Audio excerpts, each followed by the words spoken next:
श्री संगमेश्वर देवस्थान सुधारणा समिती कमिटीकडून देवस्थानचा फोटो उपमुख्यमंत्री देवेंद्र फडणवीस यांना देण्यात आली भेट।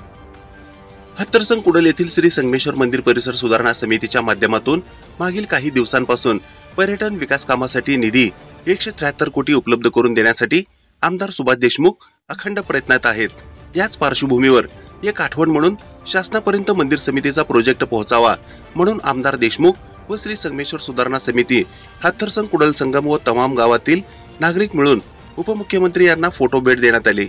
याच माध्यमातून उपमुख्यमंत्री देवेंद्र फडणवीस यांना श्री तीर्थक्षेत्र श्री संगमेश्वर मंदिरास भेट देण्याचे आमंत्रण देखील देण्यात आले व त्यांनी आमंत्रण स्वीकारले। ही बातमी संकलित केली आहे संपादक गुरु गायकवाड यांनी। ताज्या घडामोडी पाहण्यासाठी आजच महाराष्ट्र सुखदेव न्यूज या YouTube चॅनलला लाईक आणि सबस्क्राइब करा। ताज्या घडामोडी पाहण्यासाठी आजच महाराष्ट्र सुखदेव न्यूज या YouTube चॅनलला लाईक आणि सबस्क्राइब करा।